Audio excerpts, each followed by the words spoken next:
Et on est de retour sur Bagara FM. C'est l'heure à présent de donner la parole à celui à qui on a refusé un emploi de conseiller chez Voyageurs du Monde et qui du coup se venge de la profession, celui qui remplacerait Antoine de Maximi si l'émission s'appelait « J'irai chier devant votre porte », l'auteur de près de 90% des avis négatifs sur TripAdvisor. Oui, c'est à toi, Ben, pour ta chronique « L'idiot du voyage ».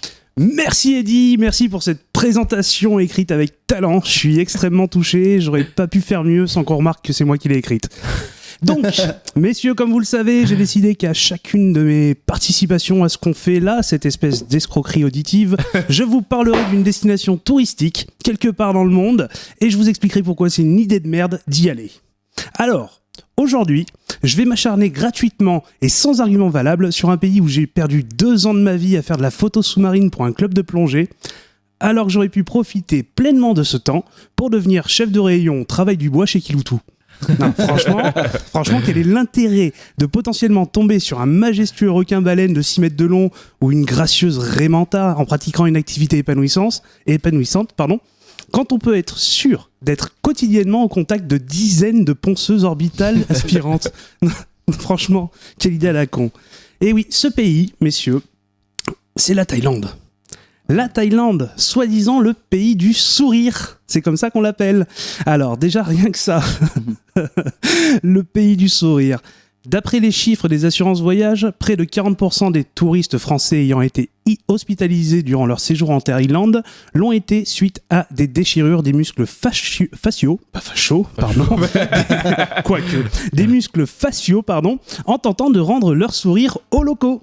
Parce que oui, c'est un peu l'accident con, mais classique. Tu passes ta journée normalement, en bon français, à râler sur ton chauffeur de taxi qui tente de te la mettre de 40 centimes sur la course, soi-disant qu'il a pas la monnaie, à te prendre le chou avec le caissier du McDo parce qu'ils font pas le McFlurry ici, à gueuler sur le personnel de l'hôtel incapable de te fournir un putain d'accès à W9, quoi. Sérieux, on peut pas regarder les Marseillais. Bref. Et là, au coin de la rue, un gentil Thaï t'indique avec gentillesse le chemin le plus court pour te rendre à ce fameux bar à cocktail que tous les membres aguerris du forum Wikisex Guide t'ont fait l'éloge. Et c'est alors qu'en voulant montrer ta gratitude, tu relèves à froid tes muscles zygomatiques inutilisés depuis que tu as bouclé ta valise. Et avant même que la commissure de tes lèvres ait le temps de rehausser tes pommettes d'1 millimètre, claquage, t'es bon pour les urgences. Alors, pour info, les 60% d'hospitalisations restants sont dus à des causes plus classiques, telles que la dengue, la tourista, l'accident de tuk-tuk, ou encore l'œil crevé lors d'un ping-pong show. Et si vous vous demandez, comme j'ai l'impression que Thomas demande, si vous vous demandez ce qu'est un ping-pong show, c'est que vous vous êtes absolument pas renseigné sur la culture thaï avant d'acheter vos billets d'avion. Raison de plus pour pas y aller. Alors, cette fois encore, je vous vois venir avec vos interrogations dubitatives. Mais n'y a-t-il pas des merveilleuses découvertes à faire en parcourant le royaume de Siam ? Quid de la nourriture exquise, des monuments sublimes, des traditions surprenantes ? Semblez-vous vouloir me demander ?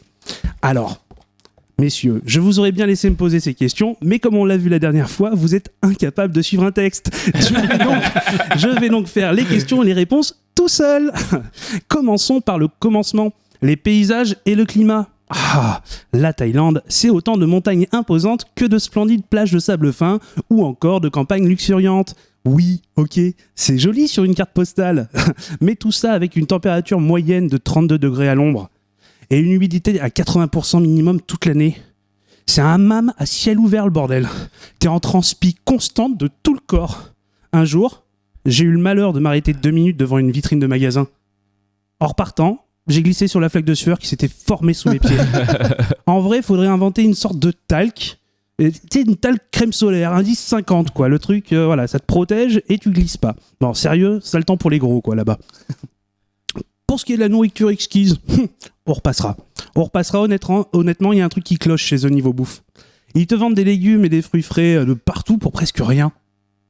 Dans les rues comme dans les restaurants, t'as des gens accueillants qui te proposent de préparer devant toi une portion énorme de nourriture saine, délicatement parfumée, finement épicée et joliment présentée. Tout ça pour à peine, allez, 1 ou 2 euros. Franchement, ça pue l'arnaque, on est d'accord. Et là encore, pas moyen d'avoir un McFlurry. Et franchement, pas besoin de parcourir autant de distance pour découvrir les saveurs des sauterelles, des vers et des autres insectes grillés. Il suffit d'aller faire un petit peu de camping sauvage avec des rastas blancs en poncho qui font du diabolo ou du bâton du diable dans les rues pendant le festival d'Aurillac. Des premières L. Voilà, c'est ça. Et promis qu'après 3 jours à te nourrir de LSD et de rhum premier prix, le moindre orthoptère qui passera à proximité de ta tente deviendra ta source principale de protéines. Alors, pour les monuments, bon alors là c'est le pompon, t'as des siècles de royauté rayonnante, de spiritualité croisée, qui t'offre un spectacle architectural franchement rare. Waouh! Entre les palais et les temples, faudrait déjà des mois pour tout visiter. Et en plus, histoire de bien nous casser les roues, les types, ils se sont arrangés pour les faire plus ou moins tous bien différents. Mais toujours avec ce foutu sens aigu de l'esthétique. Donc, t'as un peu envie de tous les voir. Alors, on connaît tous l'adage, on en a vu un, on les a tous vus. Qui sert d'habitude en fait d'excuse à esquiver les visites culturelles pour pouvoir aller au marché, trouver des rebouns à 5 €, la belle aubaine. Et ben en Thaïlande, tu peux l'oublier. Sans parler du budget tong.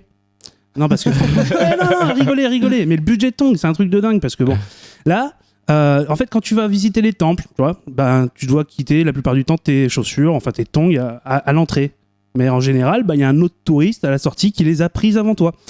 Alors, entre ça et celles qui partent, que tu vois partir comme ça, au loin, à l'horizon, avec la marée, moi, perso, j'ai fini avec une telle épaisseur de cornes à rentrer pieds nus que c'est plus les pieds que j'avais, c'était des pompes de drag queen. Alors, quant aux traditions, les fameuses traditions. Allez, il y a quoi ? La boxe thaï ? Ouais, la muay thai. Je comprends, franchement, un art martial ancestral aussi efficace qu'impressionnant. Bon, en même temps, si tout ce que vous voulez voir réellement, c'est des mecs qui se foutent des grands coups de tibia dans la gueule, je peux vous prêter mon DVD de Kickboxer 5. Avec les bonus et tout, franchement. Après, il y a quoi ? Il y a les fameux massages thaïlandais. C'est ça. Ouais. Franchement, le massage thaïlandais, c'est connu, c'est reconnu. C'est un massage un peu violent, mais qui remet bien d'aplomb. Mais franchement, quitte à payer pour se retrouver allongé au sol, à se faire marcher dessus par une meuf qui se marre à chaque fois qu'on pousse un cri de douleur, moi, je peux vous filer quelques contacts de maîtresse SM très sympathiques. Et quoi d'autre ?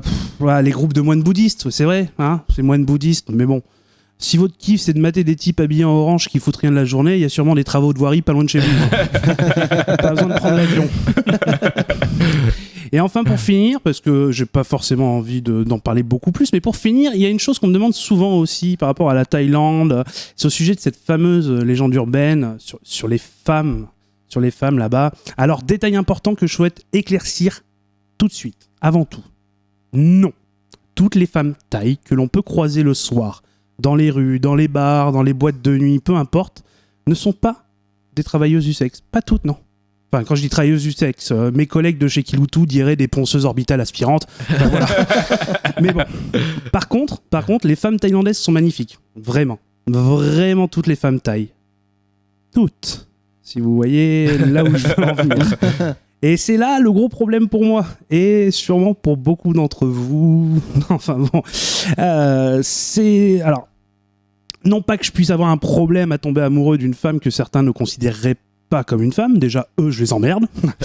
Non, franchement, l'amour, c'est l'amour. On n'a pas à critiquer. Mais ce qui m'a toujours freiné, cependant, c'est l'hypothèse des années de thérapie nécessaires à réparer mon ego en prenant le risque de tomber sur une femme, qui plus est, excusez-moi le stéréotype, asiatique, avec un pénis plus conséquent que le mien.